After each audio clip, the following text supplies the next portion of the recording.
કેમ છો તમે જમણ ને તો સ્વાગત છે એક નવા બ્લોગ સાથે અને આપણે આવી ગયા છીએ સવારમાં ગાડીમાં તો આપણે ફોર વ્હીલમાં આવી ગયા છીએ અને વિડીયો એડિટ કરી નાખી થોડોક બાકી હતો એ તો દરરોજનો વિડીયો આપણે તમને ખબર જ છે દરરોજ આપણે વિડીયો મૂકી જ દઈએ છીએ તો ચાલો થોડોક વિડીયો એડિટ કરી નાખીએ આપણે આવી ગયા ગાડીમાં એડિટ કરવા કીધું ગાય ને ગાડીમાં ઉતારે એડિટ કરી નાખી વિડીયો પછી આપણે જઈશું ડાયરેક્ટ લગ્ન બાજુ પછી નાહી ધોઈને પછી તૈયાર થઈને આરામથી લગ્ન એન્જોય કરશું એમ હજી તો આપણે સવારમાં થોડું કામ હતું એ બધું કામ કર્યું નાવાનું પછી સમજાણું અત્યારે તો ખાલી તૈયાર થઈ જાય એટલે સોરી આમ મોટું ધોઈ નાખીએ રખડી એમને આમ કામ બધું એ કામ કરી નાખીએ બધું અને પછી આપણે વિડીયો એડિટ કરીને મૂકી દઈએ અને પછી આપણે કરશી લગ્ન એન્જોય હાલો તો ઘડીક એડિટ કરી નાખી વિડીયો બાકી છે અને વિડીયો મૂકી દઈ પછી ડાયરેક્ટ જાય આપણે અંદર લગ્નમાં અને મિત્ર આપણે નાહી ધોઈને આવી ગયા બારે અને આવી ગયા છે મંડપે તો થોડુંક કેમેરાને થોડોક વાંધો પડી ગયો તો પકડવામાં નહોતું મેળ આવતું એટલે તો મોઢું નથી દેખાતું કપાઈ જતું અડધું એટલે આ તમે જોયો કહો કે ગોળ ખાવા બધા બેઠા છે જેને આ બધા આવી ગયા છે અને ગોળ ખાવા બેસી ગયા અને આ બાજુ રસોડું છે તો આપણે થોડીક વચ્ચે બાજુ આવેલા જવું અત્યારે પહેલાં બેઠા અહીંયા ઘડીક વાર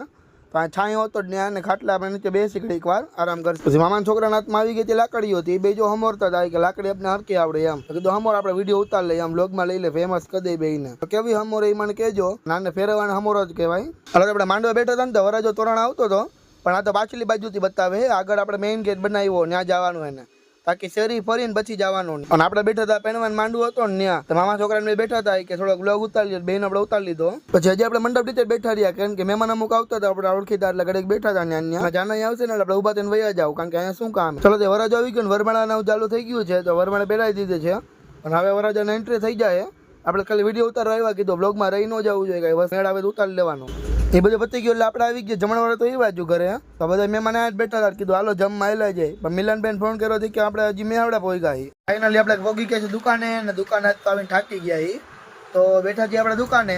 અને હવે કાંઈ જો નવી નહીં છે તમને કહીશ ગામડે જવાનું છે આપણે અને કદાચ તો ગામમાં જવું પડશે નક્કી નથી કાંઈ તો આપણે તો ફોર વ્હીલ રાખી દીધી તમે જોઈએ કહો એમ ફોર વ્હીલ આપણે રાખી દીધી છે અને હવે આપણે જઈશું ગામડે જવાનું છે સામાન લઈને થોડોક સામાન પેક ને એવું કરવાનું છે એમ કહેતા હતા ફોન આવ્યો હતો એટલે તો થોડોક સામાન કાઢવાનો છે કાઢી લઈ અને સામાન લઈ જવાનો છે બીજો તો હવે પપ્પા જો ક્યારે આવે છે પોણા 3 છે આપણે પોણા 3 ડાયરેક્ટ ગામડેથી આવ્યા લગ્નમાં ગયા ને આપણે કાલે એટલા